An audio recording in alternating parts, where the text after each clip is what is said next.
I want every Northern Maester to scour their records for any mention of dragonglass. Dragonglass kills White Walkers. It's more valuable to us now than gold. We need to find it, we need to mine it, we need to make weapons from it. This scene is not just a normal meeting. It is a scene about fear, leadership, trust, survival, and the kind of king Jon Snow wants to be. Everyone in this room knows that war is coming, but this is not a simple war between two families. This is a war against death itself. That changes the psychology of the whole room. When Jon starts by asking every Northern Maester to search for any mention of dragonglass, he is showing something very important. Everyone, aged 10 to 60, will drill daily with spears, pikes, bow and arrow. He is not acting like a proud king who only wants to sound strong. He is acting like a man who has seen the real danger with his own eyes. Most rulers in this world prepare for political enemies. Jon is preparing for a supernatural enemy. That makes him sound strange to some people, but it also shows that his mind is fully focused on reality, not image.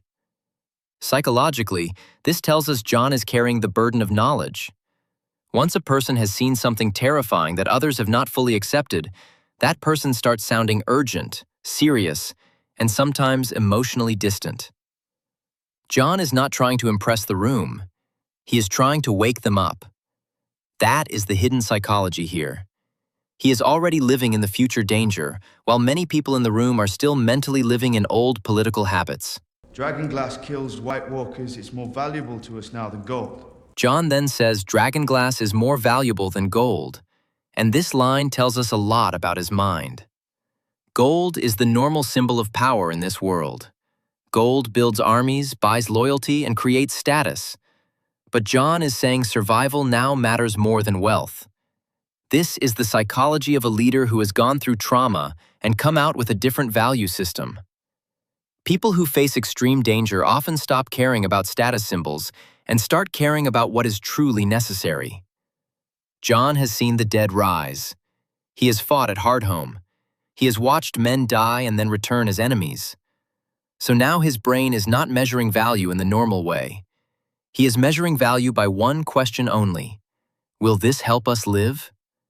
That is why this line is so powerful. It shows that Jon is no longer playing the Southern game of crowns, politics, and pride. He is thinking like a survival leader. In simple words, Jon's psychology has changed from political thinking to emergency thinking. He knows that if the North keeps chasing pride and tradition, everyone will die with their honor still in their hands. When Jon says they need to find dragonglass, mine it, and make weapons from it, he is doing more than giving orders. He is creating a survival mindset. Repeating, "we need," again and again is psychologically important because repetition creates urgency. It pushes the room into movement. Jon understands that fear can freeze people, but clear action can break that freeze. So instead of giving a speech full of big emotional words, he gives practical commands. This is leadership through structure. He is telling everyone that panic is useless, but work can still save them. This matters because in times of crisis, people do not only need hope. They need tasks. They need something to do with their fear. Jon gives them that. He turns fear into preparation.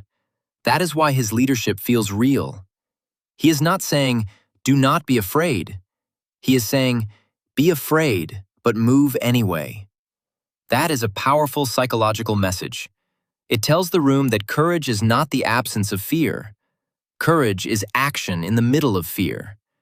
This makes Jon different from rulers who only talk about glory. Jon talks about labor, weapons, planning, and readiness. He is grounding the room in reality. Then Jon says everyone aged 10 to 60 will train daily, and now the scene moves into a deeper psychological layer. This line shows how serious the threat is, because normal social rules are breaking down. In ordinary times, not everyone is expected to become a fighter. But in extreme danger, society changes. The war against the dead does not care about age, comfort, or custom. Jon understands this, so he starts reshaping the North mentally before the enemy even arrives. Psychologically, this is important because leaders in crisis often have to change how people see themselves. A farmer must start seeing himself as a defender. A child must start understanding fear earlier than he should. An old person must feel useful again. Jon is not just building an army, he is changing identity. He is telling the North that survival now belongs to everyone. This is also a very harsh truth. It shows that childhood, ease, and normal life are already disappearing. So behind this practical order is a sad, emotional reality. Jon is preparing his people not only for battle, but for the end of innocence. The North is being forced to grow up fast. It's about time we taught these boys of summer how to fight. When someone says, "It's about time we taught these boys of summer how to fight," we hear an older Northern attitude speaking. This line carries the psychology of hard survival culture. Boys of summer means soft people, comfortable people, people who have not yet been shaped by real winter. The hidden psychology here is contempt mixed with fear. In hard societies, fear often hides behind mockery. Instead of openly saying, "We are in terrible danger," people joke, insult, or act tough. But I am every bit as much a Northerner as you. That is what is happening here. The speaker is reducing the problem into a familiar Northern way of thinking. Weak people must become hard. But the deeper truth is that everyone in this room is scared. They know a storm is coming that ordinary toughness may not be enough to stop. So this line is not just about training. It is about shame, identity, and survival. In many communities, people use shame to push others into strength. The message is simple. If you stay soft, you die. That is the emotional force behind the words. It sounds rough, but it is part of how this world teaches people to survive. Then comes one of the strongest moments in the scene, when Lynna Mormont answers, "Not just the boys." This small line hits hard because it breaks an old mental pattern in 1 second. Psychologically, Lyanna speaks with complete identity clarity. She does not hesitate. She does not ask politely. She corrects the room. That tells us she knows exactly who she is. People with strong identity often speak briefly because they do not need to explain themselves too much. Lyanna is young, but her confidence comes from something deeper than age. It comes from belonging, pride, and purpose. She does not see herself as weak. She sees herself as part of the North's survival. That is why her words feel bigger than her size. The room expects tradition, but she speaks from necessity. In war, old categories begin to collapse. Male, female, young, old.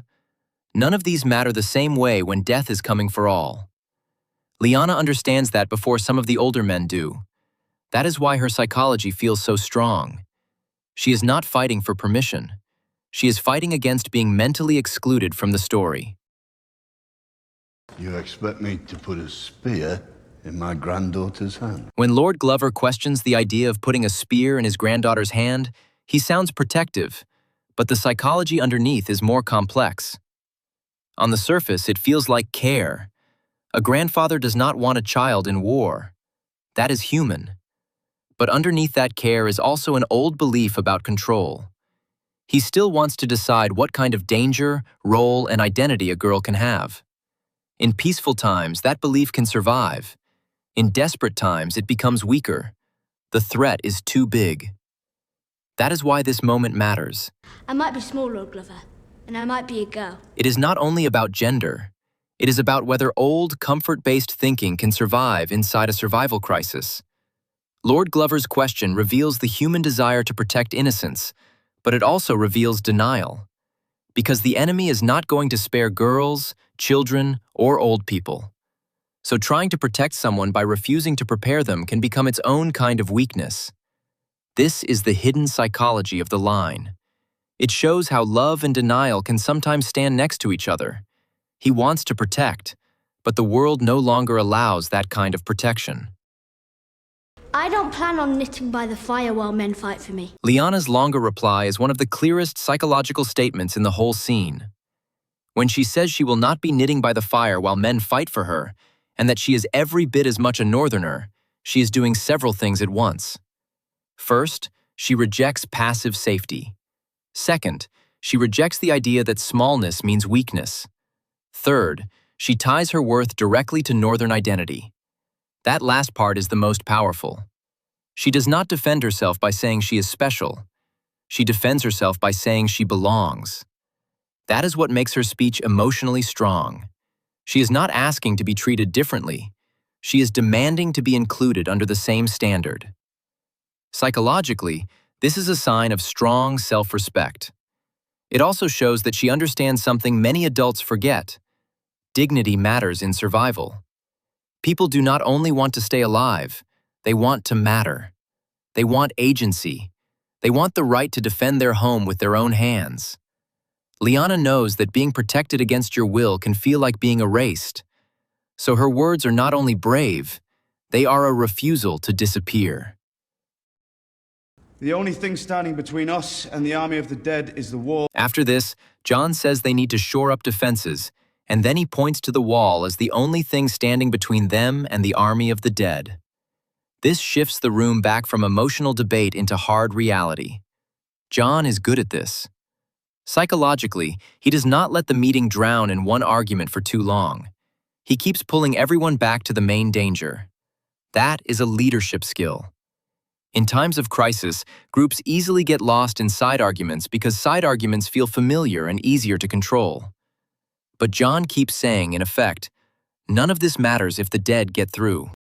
And this is where things start to get really interesting, because what we just saw on the surface is only half the story. The real meaning, the deeper psychology behind these decisions is still hidden. In part 2, we're going to break down what was actually going on inside these characters' minds, why they made these choices, and how this moment changes everything moving forward.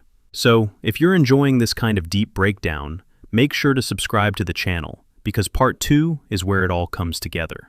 And drop a comment below. What do you think was the strongest force in this scene? Emotion, power, or pure strategy? I'll see you in part 2.